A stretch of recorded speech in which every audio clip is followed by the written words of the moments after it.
क्या हुआ कि वो एक जलाशय की तरफ जा रहा था, जलाशय में नहाने के लिए। तो वहाँ से उसको फिर से वही आवाज़ आई जो जब वो भगवान जी को नहा रहा था तब आई थी कि अरुण मेरे साथ जल क्रीड़ा नहीं करोगे। चारों तरफ देखा उसने, कोई नहीं। आगे पीछे जलाशय की तरफ आगे और बढ़ के देखा, वहाँ कोई नहीं। फिर बाजू में एक पेड़ था, पेड़ पर उसने ऊपर देखा तो कौन था? कान्हा जी बैठे हुए थे। इतने सुंदर मनमोहक रूप में कान्हा जी बैठे हुए थे। तो उनको देखते ही वो एकदम खुश हो गया, बहुत खुश हो गया। बोला कान्हा जी आप, और उनको बुलाया फिर कि आइए हम जल क्रीड़ा करेंगे। तो कान्हा जी ने बोला कि हाँ बस थोड़ा रुको, मेरे दोस्त आ रहे हैं। कान्हा जी के भी सखा आ गए थोड़ी देर में। कान्हा जी के वो जो बछड़े थे वो भी आ गए। अब ये सब साथ में खेल कूद रहे हैं मस्त पानी में, खूब जल क्रीड़ा कर रहे हैं, एक दूसरे पे पानी फेंक रहे हैं, तैराकी कर रहे हैं। और उनके साथ में जो बछड़े थे वो भी साथ में नहा धो रहे हैं और जलाशय में खूब ऊधम कर रहे हैं। अब जब नहा धो के ये लोग फ्री हो गए तो कान्हा जी ले गए इनको अपनी अपनी नई नई जगह पे, जहाँ पर कान्हा जी घूमते हैं, जहाँ पर कान्हा जी फल खाते हैं, जहाँ पर माखन चुराते हैं, वहाँ हर जगह गए। फल फूल खाए, माखन खाया और खूब मस्ती की। और शाम होते होते ये लोग वापस वहीं आ गए जलाशय की तरफ। अब जलाशय में फिर से वही, जैसे ही इनके कपड़े सूखे शाम तक, अब फिर से जलाशय में घुस गए सब जन। और वहाँ जाके फिर वही एक दूसरे पर पानी फेंकना, खूब नाचना गाना।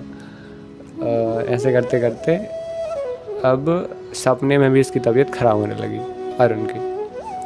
तो अरुण बाहर निकल आया। तो कान्हा जी बाहर आ गए और उसको पूछा कुछ हुआ है? तो उसने बताया कि हाँ तबीयत ठीक नहीं लग रही है। तो कान्हा जी ने उसको गले लगा लिया, गले से लगा लिया। अब 5 साल के बच्चे गले लग रहे हैं। कान्हा जी 5 साल के थे, 5 साल के बन के आए थे।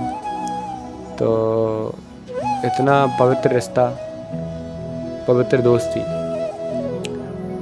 एक दूसरे के गले लगे हैं। और अरुण बोल रहा है बार बार कि कान्हा जी आपसे दूर नहीं जाना है, आपके पास ही रहना है। तो आप कुछ ऐसा करो कि मैं आपके पास ही रह जाऊँ। और कान्हा जी बहुत प्यार से मुस्कुरा रहे हैं और अरुण की आंखों में आंसू आ रहे हैं। और इसके चलते भगवान जी भी धीरे धीरे इमोशनल होते जा रहे हैं। पर अरुण को अब जाना तो था ही। तो कान्हा जी ने कहा कि यार तुमको आज दिन भर में खूब मज़ा आया, हमने खूब क्रीड़ा की, अब तुम खुश हो ना बहुत? तो अरुण बहुत खुश था। उसने बताया कि हाँ मैं बहुत खुश हूँ और मुझे रोज़ आपके पास रहना है। लेकिन तो कान्हा जी ने उनको समझाया कि अब तुमको जाना पड़ेगा अपने माता पिता के पास। तो थोड़ा सा दुखी हुआ पर फिर खुश भी हो गया, क्योंकि छोटा बच्चा है, जब उसको माँ बाप के पास जाना मिलता है तो बहुत खुश होता है।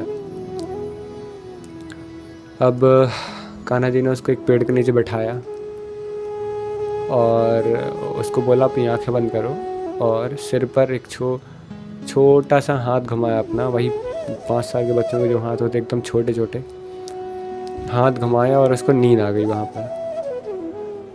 अब जैसे उसको सपने में नींद आई और यहाँ पर उसकी नींद खुल गई।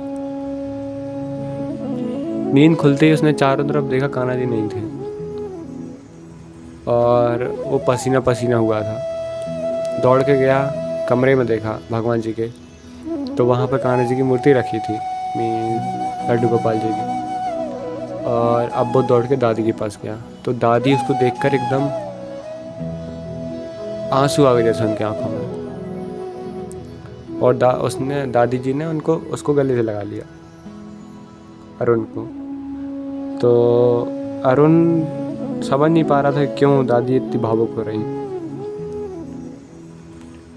तो इससे पहले कि अरुण कुछ बताता, दादी जी ने ही उसको बता दिया कि तुम एक दिन से उठे नहीं हो, ना कुछ खाए हो ना पिए हो, हम बहुत किए प्रयास, डॉक्टर को बुलाया, पर तुम उठे नहीं।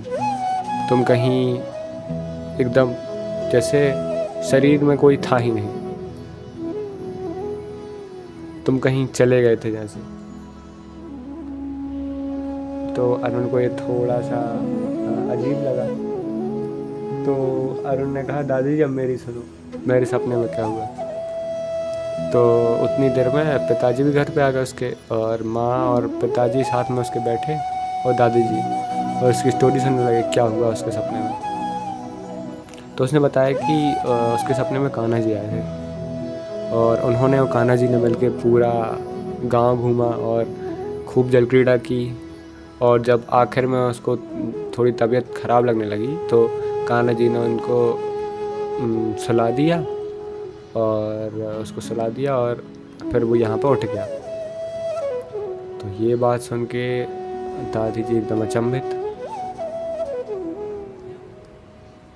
अब क्यों अचंभित? क्योंकि दादी जी ने रात को पूजा की थी, तो तब लड्डू गोपाल जी की मूर्ति थी, और अगले दिन से वो मूर्ति गायब थी।